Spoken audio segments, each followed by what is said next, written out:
This question is from Leonid Shok. I am a 21-year-old from Ukraine. I read in the Gospel of Sri Ramakrishna that God is a wish-fulfilling tree. I want to be a good, sincere devotee who aspires only for noble things from the spiritual point of view, but my heart is still largely turned towards the world. I want worldly success for myself and those close to me, as well as peace in my country, Ukraine. Despite knowing that God can grant me all this if I intensely pray for it, I hesitate to do it because I feel a little immoral about it. Although for the last couple of days I have started to spend several hours each day praying for the end of the war. If my passion is turned towards the world and I am not yet seized by a strong desire for spiritual awakening, is it okay to pray to God to satisfy my desires, reach my goals, and so on? Will it hurt my progress, or can it be used as a means to an end, after which I can outgrow this tendency and become wholeheartedly devoted to God? Okay, that's a very good question. Just 21 years old, you can see the sincerity in the writing, and in such terrible circumstances in Ukraine. See, this speaks to the earlier question also. All these problems in the world, at one level, they will go on in one form or the other.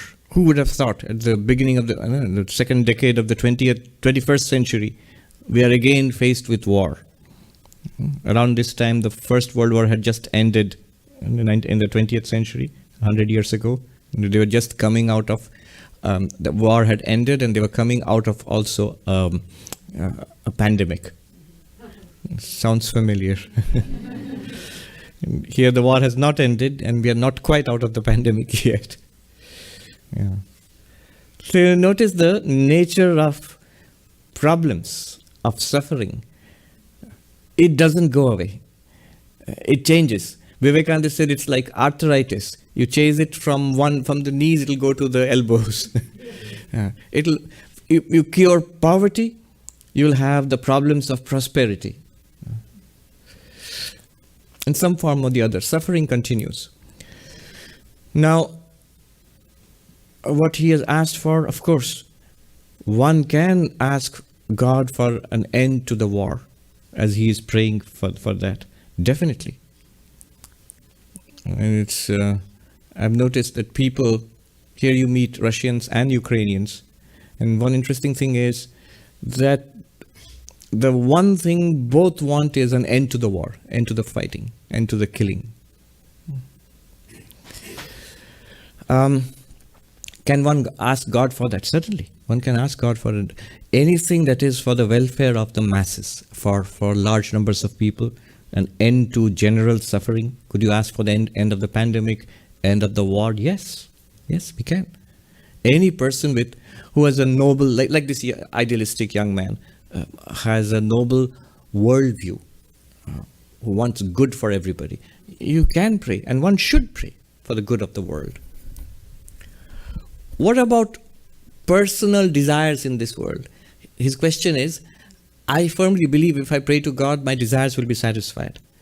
So, should I pray for that? And I know those desires will not make me permanently happy, only spirituality will, but I really honestly don't desire spirituality wholeheartedly. Do I desire God wholeheartedly and I have no taste for the world? I can't say that honestly. So can I pray for fulfillment of my worldly desires, and will that eventually take me beyond worldly desires and I'll become wholly spiritual? The answer is yes and no. No, because satisfaction of worldly desires does not take one beyond worldly desires. This is an ancient truth. We find this theme again and again in Indian literature, spiritual texts, literature also. People who, like the famous case of the king Yayati, there's one case, stories like that, who wanted to exhaust all desires by enjoying desires. And what happened? It just kept on increasing, kept on proliferating. I remember the first thing that we were taught in our economics class. The economics is the science, which wants to match unlimited human desires to limited resources. So can one satisfy these unlimited desires? One cannot. And if one tries to, those desires just keep on. The horizon of satisfaction keeps on receding. Okay, I just invented that and coined that. That's nice. So the horizon of satisfaction just keeps on receding. And that's what we find in life. So it's best to understand that there is this pursuit of satisfying one's desires is not a path to either worldly satisfaction, which is impossible, or it's not even a path to spirituality. One must step back at some point. Now your question is, but I don't honestly want to step back from the world. A part of you does. That's why you're interested. That's why we are all that's why we are all here. We are interested. Do we really, really want God? Honestly, not totally. But do we want to want God? Yes, we do. All of us, we do.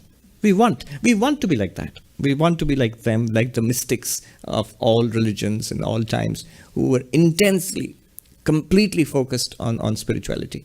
And we see how happy, not in a smiley face, happy sense, how fulfilled they were, how deeply fulfilled they were. And we want to be like that.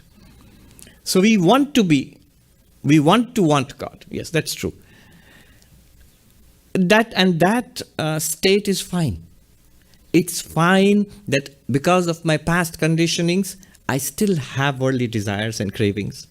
And at the same time, I genuinely, honestly, I want to realize God, I want to love God, I want to become enlightened, I want self-knowledge, in whichever language you put it. I really want that also. That's the human condition. That's the condition of most spiritual seekers. Now, what does Leonid do at this stage? You pray to God, you're reading the Gospel of Sri Ramakrishna, you pray to Sri Ramakrishna, pray to God in whatever form you have devotion or faith in, and pray for love of God, devotion, bhakti. Pray for dispassion from worldliness, from worldly desires. Pray for focus of mind on spiritual, on your meditation, on your study, on your prayer. Pray for these things, which we find ourselves wanting in. And so we can help we can use some divine help there. Now, another thing he said, I'm convinced that if I pray, my desires will be satisfied. Something like that he said. And the answer there is yes and no. Yes, all sincere prayers will be answered. I'll repeat that. Prayer is always answered. But the answer may not always be what we expect it to be. We are praying for something and we expect God to fulfill, like Amazon Prime, like that. God will deliver exactly what I want. And one day delivery. I want it immediately. And exactly what I ordered. Even Amazon goofs up sometimes. And God is not bound to fulfill our desires as we want them to be fulfilled. It's like human parents. As kids may ask for anything from their parents. And the parents may be able to grant at least some of it. But it's not necessary that mom or dad will give you exactly what you want. They have a mind of their own. And they're concerned about your welfare. So they'll give you what is possible and what's good for you. And maybe they won't give you what is not good for you. Maybe they'll give you something instead of what you wanted. And that might be even better for you. So, yes, God always answers prayers. But the answer might not be exactly what we asked for. So, should I pray? Yes. Pray for fulfillment of my worldly desires? As a rule, no. That's why you get that slight feeling of immorality when you pray for personal things. Sometimes it's impossible not to pray for personal. You can pray for big things, like for everybody's welfare. Let the war stop. Let the pandemic go away. I remember when it started. I was at the Harvard Divinity School at that time. And Harvard was one of the first universities where it was taken seriously very quickly. In the United States, that's also the place where actually one of the epicenters, there was a conference in Boston where it spread. one of the sources where it spread very fast. I still remember this was this class on prayer, Christian contemplative prayer, by Professor Stephanie Paulsell. And she said a couple of things. We were studying it was the Interior Castle. It's a Christian mystic work on mystical prayer. And Saint Teresa is writing to the nuns under her care. And the professor pointed out, notice how often she tells them to take care of their health. And you might be a little puzzled, why go on and on about, be careful about your health? Well, it's because she explained to us, in those days, the medieval times, people were often unhealthy. They were sick a lot of times. There were a lot of these diseases going around.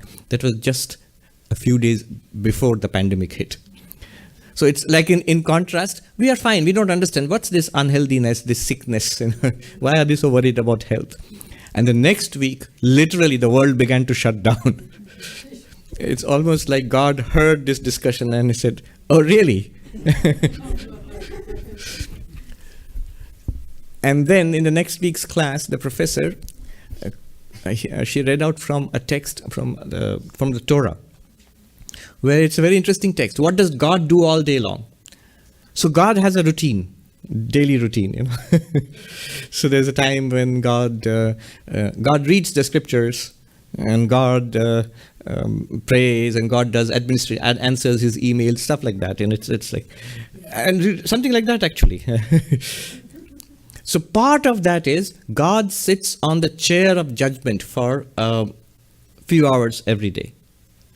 And so there are very deep prayers there that we beseech thee, our Heavenly Father, to have mercy upon us, not to sit on the terrible seat of judgment, and to sit on your seat of mercy.